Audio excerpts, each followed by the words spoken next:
Hi, so I want to take a few minutes this morning to talk about why do we look behind narratives and vows. I'm going to tell you a quick little story, and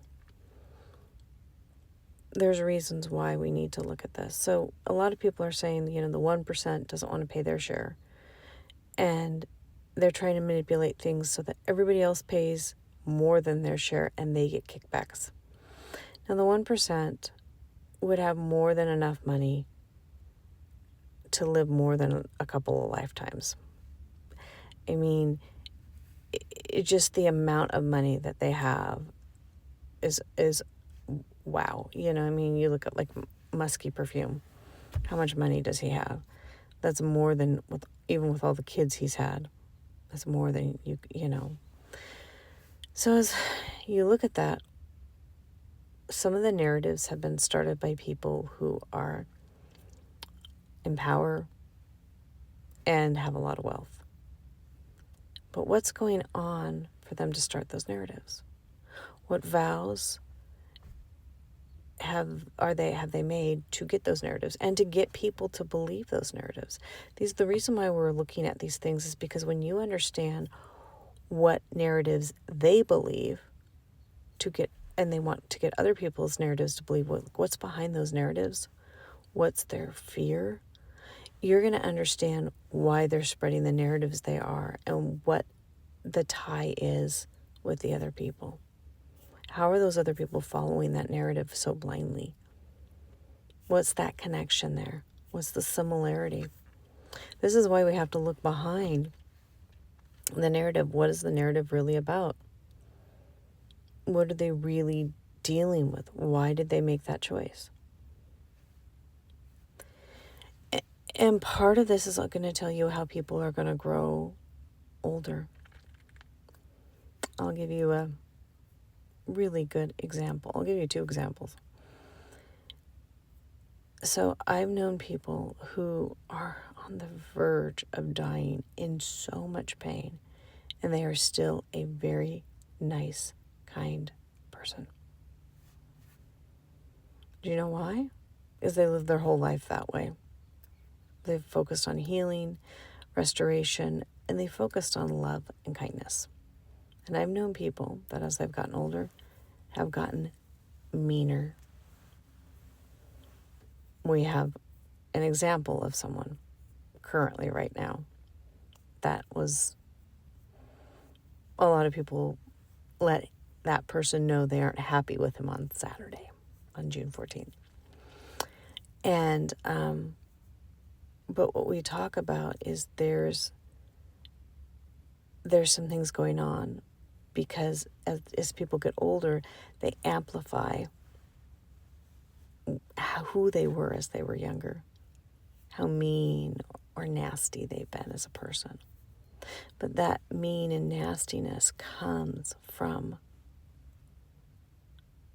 brokenness, comes from narratives.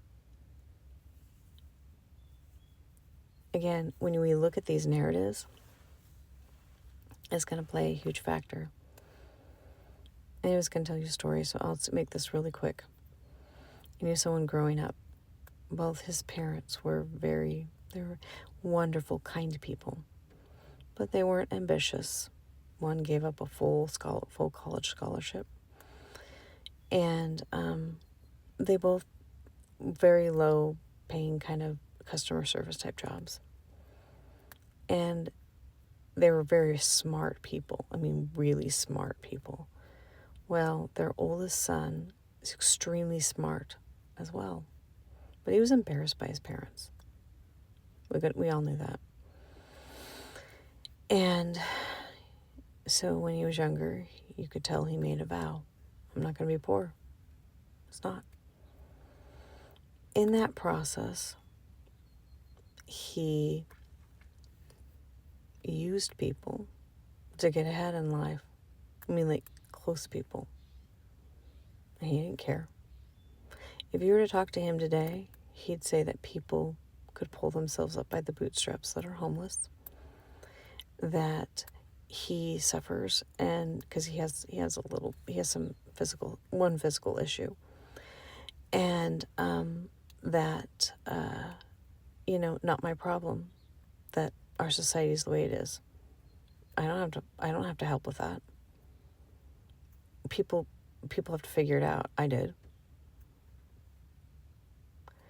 But it's because of that vow he made when he was younger. It's because of the narratives he believes. He is he is just a jerk.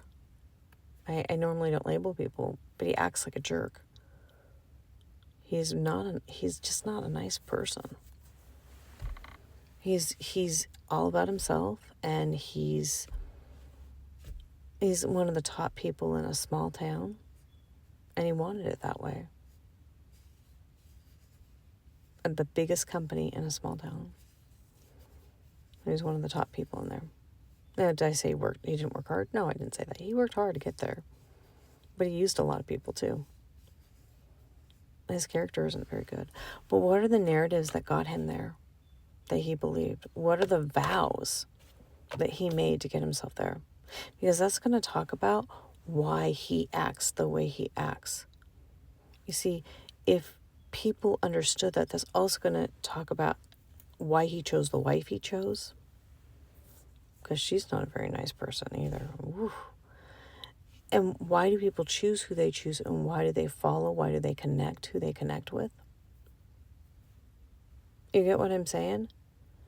When we understand these narratives and these vows, we could really break some things apart. We can understand what I just broke down for you, why the 1% wants to start these narratives that divide us. So these are just things to think about and really look at within yourself. Why do you do the things you do? And navigate that. And it's also to look at other people as well and understand where they're coming from. And again, I was trying to explain the people by just saying, yeah, they're not nice. They're both very smart people, though. Very, very smart people, the two I described. But they've made those choices. Their character isn't strong.